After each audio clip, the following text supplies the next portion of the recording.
السلام علیکم ناظرین، میاں Saifur Rahman here along with fair and square channel آپ کو تازہ ترین اطلاعات اور تازہ ترین تجزیوں تبصروں کے ساتھ آپ کی خدمت میں ہم حاضر ہیں۔ آج بہت سے ایونٹس سامنے آئے ہیں، بہت سی خبریں آئی ہیں۔ پاکستان کا جو سینٹ کا الیکشن ہے اس کی گہما گہمی ہے، گرما گرمی ہے، کئی قسم کے تجزیے تبصرے، اندر کی خبریں، اندر کی بات بہت سے ہمارے دوست اور بہت سے ہمارے جرنلسٹ جو ہیں وہ پیش کر رہے ہیں۔ کوئی کہہ رہا ہے جی پنجاب میں، چونکہ بہت بڑا صوبہ ہے اور پنجاب کی سیاست جو ہے وہ ساری ملکی سیاست پر اپنے اثرات مرتب کرتی ہے، تو سارا فوکس حکومت وقت پی ٹی آئی کی حکومت کا، پی ٹی آئی پارٹی کا اور دیگر جماعتوں کا پنجاب میں ہے۔ تو پنجاب میں ایک انڈرسٹینڈنگ، ایک خاموش سا سمجھوتا ہو گیا ہے جو پرویز الہی صاحب نے پی ٹی آئی اور پی ایم ایل این کے مابین کرایا ہے، تو اس میں خود بھی کچھ انہوں نے حاصل کر لیا۔ یہ تو ایک بات ہے، اور اس پہ ہم کوئی آگے جا کے بات کریں گے کہ پنجاب میں اس سے ہٹ کے بھی بات کرنے کی کوشش کریں گے، کیونکہ یہ اندر کی بات بہت زیادہ اب باہر کی بات بن گئی ہے۔ تو کچھ تھوڑی بہت ایسی باتیں کریں جو بین الاقوامی سطح پہ، بلکہ میں سوچ رہا تھا کہ آپ کی خدمت میں کوئی اپنے ماضی کے تجربات، جو چیزوں سے گزرے لائف میں، کوئی موٹیویشنل سپیچز، کوئی اس طرح کی باتیں بھی کی جائیں کہ ہر وقت یہ خوش قسم کی سیاسی گفتگو جو ہے یہ کافی نہیں ہے۔ اس وقت ایک خبر میری نظر سے گزری کہ سپریم کورٹ میں ایک مقدمہ پیش ہوا، ایک مسئلہ پیش ہوا، جس میں کہا گیا، جس میں ایک اقرار نامہ، ایک کاغذ جو ہے وہ پیش کیا گیا، جس پر انحصار کیا گیا تھا، کوئی شواہد کے طور پہ پیش کیا گیا۔ تو وہ جو اقرار نامہ تھا وہ اس کے اوپر توثیق ہوئی تھی ایک ایسے گروپ کی طرف سے جو باقاعدہ ایک متوازی عدالتی اور انصاف کا نظام جو ہے وہ پاکستان میں لاگو کر رہا ہے یا کر چکا ہے، تو اس کا ایک انڈیا ملتا ہے اس میں بڑا واضح طور پہ۔ لیکن اب تو چونکہ وہ سپریم کورٹ میں بالکل سامنے آ گئی بات، تو وہ کوئی ڈھکی چھپی نہیں رہی۔ تو اس کی روح سے سپریم کورٹ کے اعلیٰ ترین جو ججز ہیں، فاضل جج صاحبان، انہوں نے اپنا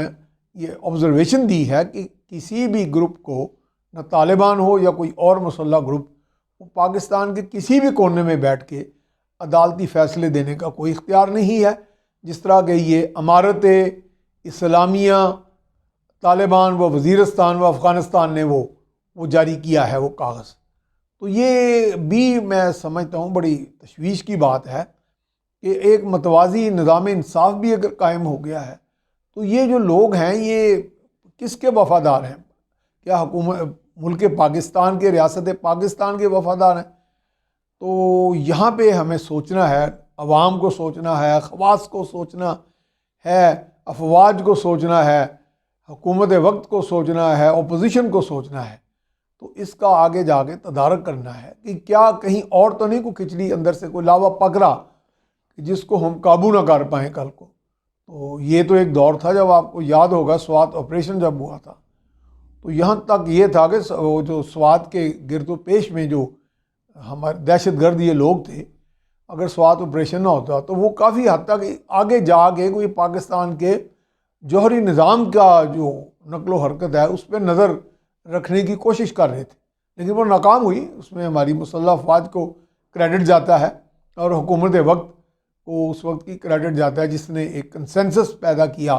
تمام جماعتوں کو لے کے، اپوزیشن کے لوگوں کو بھی ساتھ بٹھایا اور وہ فیصلہ کیا گیا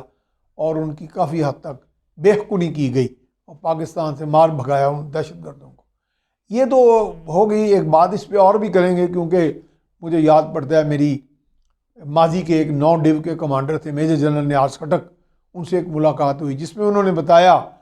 کہ ایک بڑے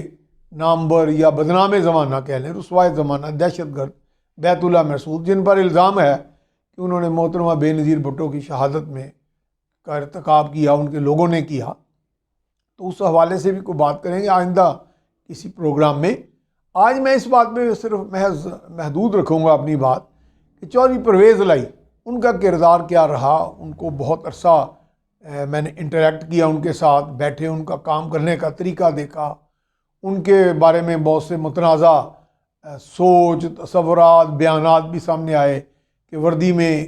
ایک ڈکٹیٹر کو 10 سال تک ہم دیکھنا چاہتے ہیں اس طرح کی۔ لیکن ان کے کام کا طریقہ یہ تھا کہ جو میں نے بغور دیکھا کہ وہ ایک جسے ہم بعض اوقات، چونکہ میں نے بتایا تھا کہ ایک میں سابقہ CSS آفیسر بھی رہا ہوں، تو ہمیں اکیڈمی میں ایک انفارمل اینڈ فارمل آرگنائزیشن، جسے آپ اپنی زبان میں رسمی و غیر رسمی نظام طرز حکومت یا نظام انتظام کہہ سکتے ہیں، نظام حکومت کہہ سکتے ہیں، ایڈمنسٹریشن کہہ سکتے ہیں، تو وہ ان کا انداز یہ تھا کہ وہ باقاعدہ ہر چیز مشاورت سے کرتے تھے، چھوٹے سے چھوٹا افسر، درمیانہ، بڑا، اور وہ ان کی جو حلیم طبع ہیں وہ اس سے وہ بہت فائدہ اٹھاتے تھے، اور لوگ ان کو اچھے مشورے دیتے تھے، اور ایک ٹالرنس کا انہوں نے نظام قائم کیا تھا کہ تحمل و برداشت کا، جس کی وجہ سے وہ کافی حد تک باوجود اس کے کہ ان کی پارٹی سکویز ہو گئی پچھلے الیکشن میں، اور بہت کم ان کو سیٹیں ملیں، اور وہ باقاعدہ میدان سے باہر ہو گئے، لیکن اپنے حلیم طبع ہونے کی وجہ سے مجھے یاد پڑتا ہے کہ میں نے ایک مرتبہ انہیں پوچھا پرویز الہی صاحب سے کہ آپ کے ملک کے تمام طولرز میں جو بڑی طاقتیں ہیں یا ملک کا جو نظام چلانے والے لوگ ہیں، جو ظاہر بھی ہیں اور ظاہر نہیں بھی ہیں، ان سے رابطے ہیں؟ تو انہوں نے کہا جی بالکل ہیں۔ اس وقت تک ابھی کوئی یہ PTI کا یہ جو ملک میں حکومت میں آنے کا کوئی واضح کوئی ثبوت یا نشاندہی نہیں ہو رہی تھی، لیکن اس وقت پھر میں نے پوچھا، انہوں نے کہا جی ہمارا آنے والی پارٹیوں کے ساتھ سیٹ ایڈجسٹمنٹ بھی ہوگی، ہم اقتدار میں بھی آئیں گے، کسی نہ کسی شکل میں ہمیں حصہ ملے گا، اور آگے جا کے ہم آگے بڑھنے کے لیے ہمارے پوری منصوبہ بندی ہے۔ جس میں میں نے پوچھا کہ جی آپ کے بارے میں بہت سی جو ہمارے اسٹیبلشمنٹ یا دیگر ادارے جو ہیں جو ملک کے اندر ایک پورا نظام جو ہے اس کو واچ کرتے ہیں، ان کی کیا رائے ہے؟ انہوں نے کہا جی بہت اچھی رائے ہے۔ تو اس کا مطلب ہے کہ یہ بھی ایک کامیابی ہے کہ آپ اپنے بارے میں متنازع ہونے کے باوجود ایک اچھی رائے جو ہے نہ کہیں سے حاصل کر لیں، اور وہ جسے میں کئی مرتبہ گڈ ول بھی کہہ لیتا ہوں، جس گڈ ول کی بنیاد پہ آپ برقرار رہتے ہیں سیاست۔ تو ان میں اس کو ایک تھوڑا سا دور جا کے میں لاؤں گا۔ اس کی ایک مثال میں دیتا ہوں، جیسے چین کے لوگ کہتے ہیں کہ جی ہمارا ویژن، ہمارے صدر کا، پریزیڈنٹ سی جن پنگ کا ویژن ون ون کا ہے، شیئرڈ پراسپیرٹی کا ہے، یعنی جو کچھ بھی ترقی یا کامیابی حاصل ہو وہ شیئر کی جائے، وہ دوسروں کو اس میں حصہ دیا جائے، اور یعنی کہ لوگوں سے نفرت نہ کی جائے، علیحدہ نہ رہا جائے، گو اٹ الون نہ کیا جائے۔ تو ون ون ہے کہ جی کوئی بھی آدمی لوزر نہ ہو، کوئی بھی آدمی ونر نہ ہو۔ تو مجھے چودھری پرویز الہی کی شخصیت بطور ایک سیاستدان، بطور ایک لیڈر، ایک ون ون لیڈر کی شخصیت دکھائی دیتی ہے کہ جو ہر دور میں کوئی نہ کوئی ایور گرین ایک شخصیت کے طور پہ، لیڈر کے طور پہ اپنا slice of his own cake جو ہے وہ کوئی نہ کوئی حاصل کر لیتے ہیں۔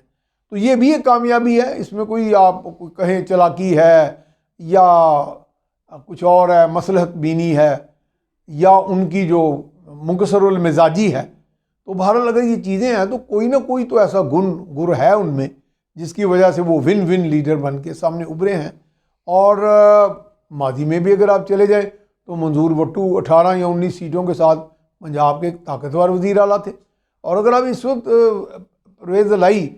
کوئی معاملہ فہمی کے نتیجے میں PTI کو کچھ لے دینے کی، کوئی ریلیف لے دینے کی صورت میں کچھ حاصل بھی کر لیتے ہیں، تو وہ اگر ڈی جیورے یعنی باقاعدہ ایک بااختیار وزیر اعلیٰ نہیں بھی بنتے کم تر سیٹوں کے ساتھ، تو وہ ڈی فیکٹو ایک وزیر اعلیٰ تو انہیں آپ، یا ڈی فیکٹو ایک حاکم کہہ سکتے ہیں، جن کی پنجاب میں بات سنی جاتی ہے، جو پنجاب میں بہت سی چیزوں کو انتظام و انصرام میں، بہت سے فیصلہ سازی میں ان کا عمل دخل، ان کا انپٹ جو ہے وہ بڑی اہمیت کا حامل ہے۔ تو انشاءاللہ تعالی ہم مزید آگے بھی آپ سے باتیں کریں گے، جیسے میں نے ابھی بتایا جنرل نیاز خٹک کے ساتھ میری بات چیت، اور جو انہوں نے بیت اللہ مسعود کے ساتھ کی اور اس کو کس طرح ڈیل کیا، آگے سینٹ کے الیکشنز، امریکہ کے انتخابات، اور بہت سی چیزیں۔ تو انشاءاللہ تعالی آپ سے اگلی نشست میں بہت سے معاملات پر بات ہوگی۔ اجازت دیجیے، اللہ حافظ۔